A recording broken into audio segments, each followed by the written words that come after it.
find out why the company has been getting strong reactions from both sides.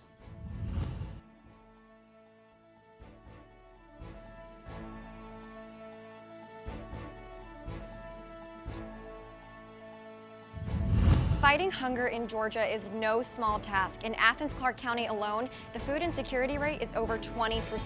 And just how many students visit the UGA Student Pantry might surprise you. This is Northeast Georgia's only local source for TV news. From the Grady College at the University of Georgia, this is Grady Newsource. And welcome to Grady Newsource. I'm Kristen Rary. And I'm Brian Cafferty. Just do it? Nike did. An ad featuring former NFL quarterback Colin Kaepernick has stirred controversy in the wake of the NFL kneeling dispute. Grady Newsource reporter Ross Crowell joins us live with how the brand's decision is playing out on UGA's Sports 11 campus. The UGA bookstore is filled with Nike gear, ranging from shirts, hats, hoodies, and jerseys that students and fans wear. After seeing the ad, I spoke to a military member to see what they thought of it. Strong reactions from both sides. Some consumers posted videos of them burning their Nike gear, while some military members posted pictures of their Nike boots in support of the Kaepernick ad. Lear Tyree, a military science instructor at UGA and a member of the National Guard, said that while Nike gear isn't issued to the military, it's one of the most popular boot brands. Speaking for myself, being a service member with 16 years of service, for me, there's the Army values and then there's my values. And it's okay to have your own personal values as an individual as long as they don't conflict with the military's. Tyrese said regardless of how she feels, her job as a service member is to defend the Constitution. She said that politics typically aren't brought up in her department, so they haven't spoken much about Kaepernick. Personal values to the side, he's exercising his ability to his First Amendment right. And whether I agree or disagree with that message is aside from the point, and I think the Army has instilled that. Tyrese said that she had a pair of Nike boots when she served in Iraq in 2008. She said that they were very comfortable and durable. I do not foresee there being any impact on a relationship with Nike and the Army, but again, you know, there's always that slight possibility. With Kaepernick being a controversial figure, it'll be interesting to see how sales are impacted. Back to you guys in the studio. Thank you, Ross. This year's new campus bus routes have caused some headaches for UGA students. Grady Newsource reporter Janie Bowman joins us live with a look at what's behind a new petition drive. Memorial bus stops where you can see the Millage and Health Science buses running.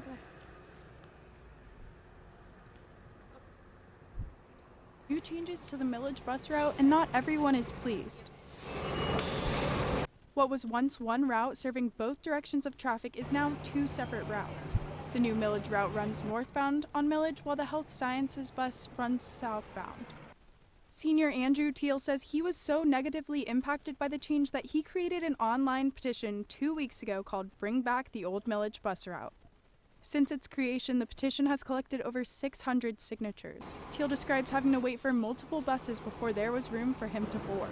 Junior Madison Darling has a similar issue with the new routes.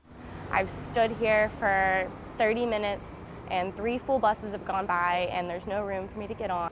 Other students say they've benefited from the changes in the route and use it to get nearly everywhere they need to go. I just take the bus everywhere and it's just like they added a couple of stops that really helped me out. In a notice posted on the Transportation and Parking Services website, they say the changes were made to respond to customer feedback. The department hopes to decrease traffic congestion and increase the frequency in their service. I reached out to Transportation and Parking Services earlier today and I did not hear back, but their website does say that their main purpose for the change was to improve traffic and safety. For Grady Newsource, I'm Janie Bowman. Back to you. Oconee County Commissioners reopened discussion on the rezoning of a retail shopping center. It's near several neighborhoods just south of Malcolm Bridge Middle School. Homeowners and residents filled the commission meeting last night to hear the new recommendations. Lenru Development proposed modifying the land and space with sidewalks and crosswalks to ensure children's safety. Chuck Horton suggested both parties have another meeting before any further action takes place. There's something different about UGA ID cards, but you may not have noticed the change unless you had to get a new card this semester. Grady Newsource reporter Casey Rose found out the new features come with a new price tag. Can you get the one with the arch? It's the same process, 3. but a new kind of UGA ID. Go ahead and have a seat up front. There's now a chip embedded in the card that makes them contactless.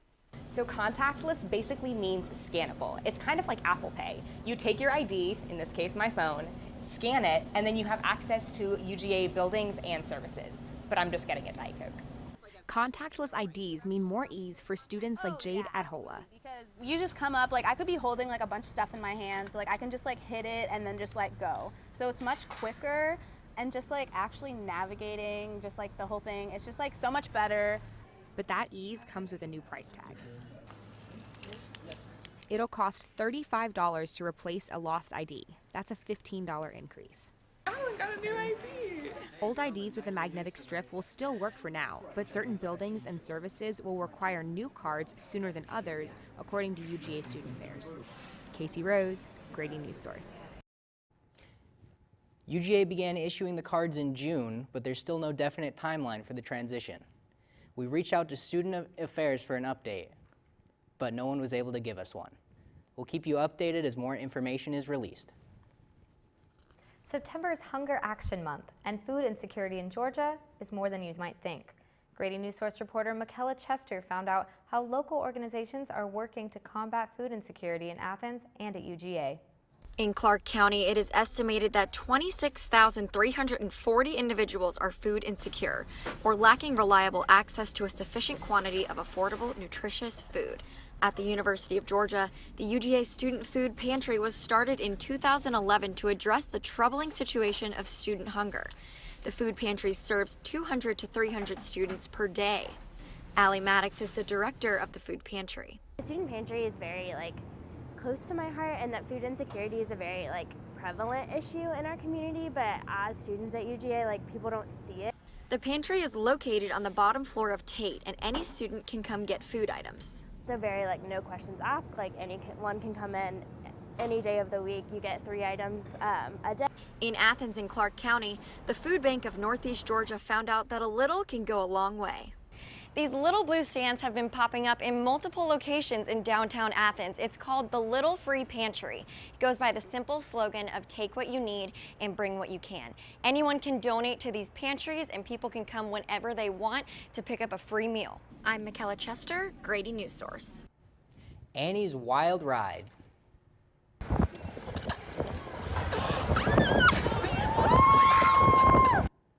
When we come back, former Grady student Annie Jorgensen on the road to Miss America. Next on Grady Newsource.